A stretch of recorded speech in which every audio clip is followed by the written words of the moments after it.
Is Kingdom Hearts Chain of Memories actually that bad? Chain of Memories is one of, if not the most hated game in the series, and that's mostly due to the drastic change to the combat system. Until recently, my only playthrough was when I was about 13, and I can't lie, I was a hater too. I definitely was shaking my fist at Square Enix wanting my X button masher back. But that all changed when I played through it a couple months ago. I actually think the card system is unique and really fun after learning it. The story is really good and by far the darkest Kingdom Hearts has ever been.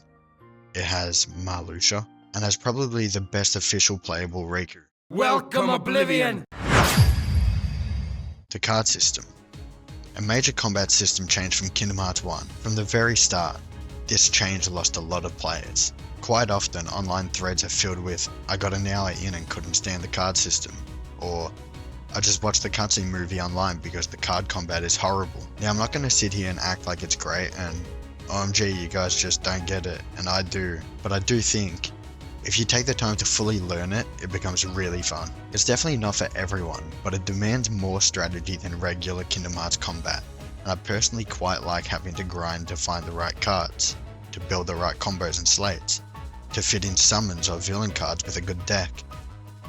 Chain of Memories at times is similar to a dungeon crawler, and weirdly enough, I felt a similar enjoyment to when I played Diablo 4. I personally loved running around fighting enemies waiting for the exact perfect card for my deck to drop. I also want to shine a spotlight on some of the magic moves in this game because randomly Chain of Memories is some of the coolest animations in the series. Although I do probably enjoy the combat more than the average Kingdom Hearts fan. Funnily enough, I do still think it's the worst aspect of Chain of Memories. If you can learn to enjoy the gameplay, or even just get through it, you will uncover one of the best and darkest stories the series has to offer. The Chain of Memories story stands out among the other entries because of how dark it is. Nobody's true plans are really uncovered until the very end, so I was always trying to guess what would happen next, and would want to keep playing to find out. As soon as Sora, Donald and Goofy step into Castle Oblivion, they instantly start forgetting everything. Sora loses all his abilities. Donald loses his magic. Goofy is weak. Marluxia and Larxene tell Sora, Donald and Goofy that they'll forget more the higher up they go in the castle. That's just the way the castle works. But they tell Sora that Naminé is captured at the top, and they make Naminé use her powers to replace Sora's memories of Kairi with Naminé, so he thinks he needs to save a dear friend. His manipulation is solely to capture Sora in order to turn him into a puppet to overthrow the, at this point unknown, leader of the organization. Along the way, Sora meets Riku, but he's acting very strange. Always attacking Sora, not answering any of Sora's questions, for some reason can smell people.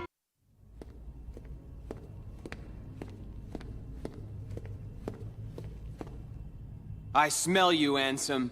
And has contradicting memories but the same friendship charm, which should be impossible. Sora knows something isn't right, but he probably wouldn't have guessed that the organization member Vexen had gathered data from fighting Riku, given the data to Naminé, and then forced her to make a replica, Repliku, to test Sora in hopes to eventually stop Marluxia's plan. When Sora smacks up Repliku, Vexen realizes he needs to take it into his own hands. He shows up to try to tell Sora about Marluxia's plans, but Sora defeats Vexen. Before he could teleport away, Axel shows up and literally murders Vexen on screen. Marluxia? What does Naminé have to do with... Ugh.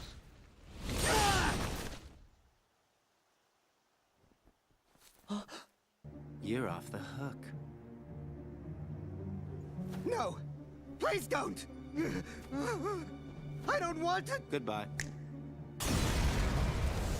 Ordered by Marluxia as a test of loyalty, by the way. This leads to Axel gaining Marluxia's trust. Shortly after this, Marluxia leaves Axel in a room alone with Naminé and turns his back on them. Axel takes this chance to release Naminé from captivity, and she runs off to tell Sora the whole truth. Just that there's no one here who would want to get in your way.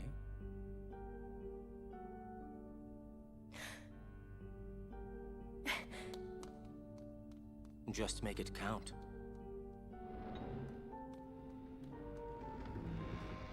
Now this should be interesting.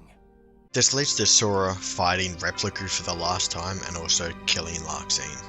I think I'm fainting? No, this isn't the way I won't allow. When Sora finally reaches Marluxia, Axel is already there trying to take him out. Marluxia summons Naminé as a human shield, but Axel says it doesn't matter to him and he's gonna attack Marluxia anyway. Sora walks in and hears this, and Marluxia manipulates Sora into thinking Axel wants to harm Naminé, which leads to Sora and Axel fighting.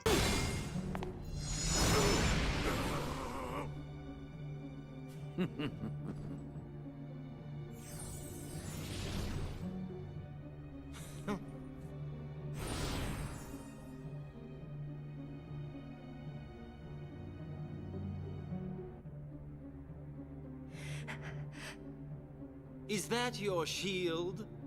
Won't do you any good, I'm afraid. I wonder.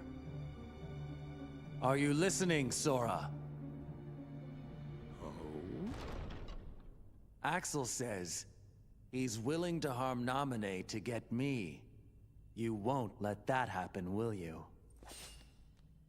Oh, come now. You're Marluxia's puppet already? After I finish you, he's next.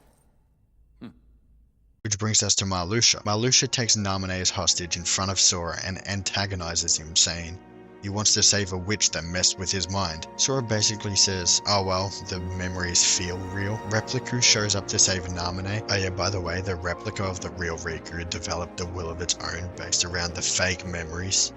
So that's the thing. Then Sora kills Marluxia, ending it all. It should also be noted that this all happens before Kingdom Hearts 2, before Sora knew about nobodies. To Sora, he just actually killed a very attractive man. Sora's story ends with Naminé telling him that she can repair all the memories that he lost throughout the castle, but he won't have any memory of the castle or anything that happened there. Sora takes this deal, and Sora enters a pod where he will lie asleep until his memories are recovered.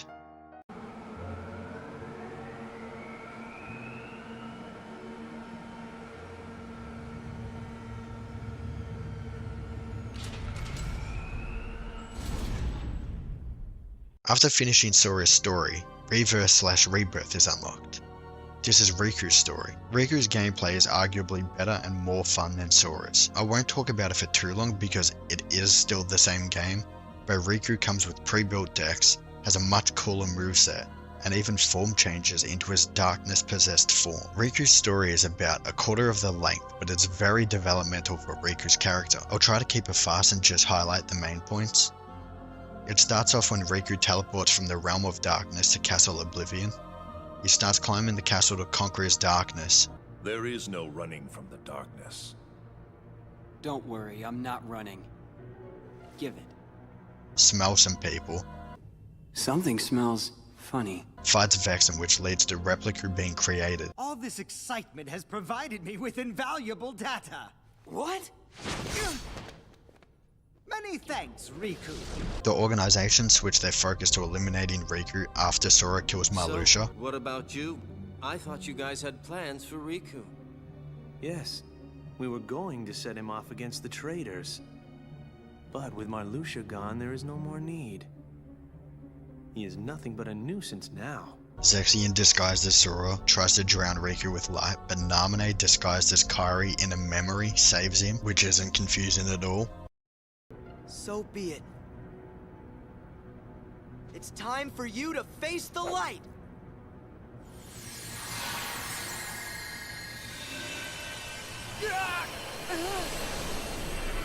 I'm fading. Fading away into the light. You won't fade.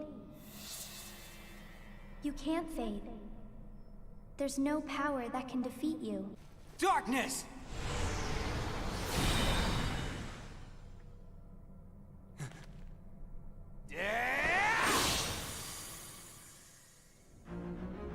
Impossible!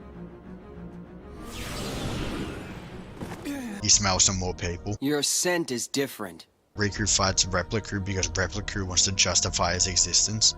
Because I'm you. No, I'm me. I'm me, he says. So, it's over. Death doesn't frighten me. Good riddance to a phony life. Then most importantly, Riku finds Namine, smells her, I knew when I met you. You and Kairi smell the same. and is given the ultimatum to either have his heart locked away from darkness and Ansem forever but lose his memories, or continue on and keep fighting against darkness forever. Riku chooses to continue on with the fight. With my powers, I can put a tight lock on your heart. That way, Ansem could never come out from inside you.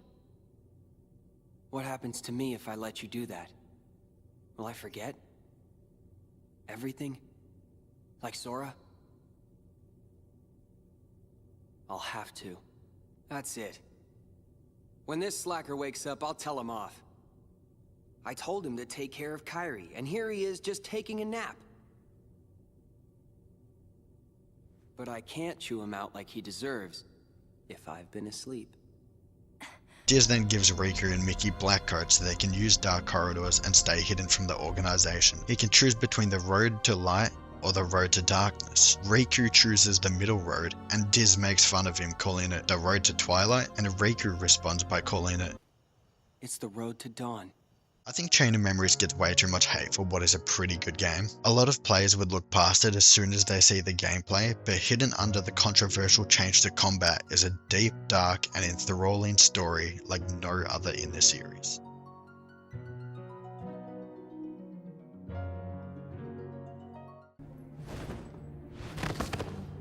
Yup, that means all this time it's been picking fights with you over memories that were counterfeit, trumped up, and completely bogus.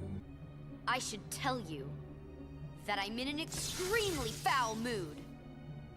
Thanks to you, all our plans are ruined! You can't do this!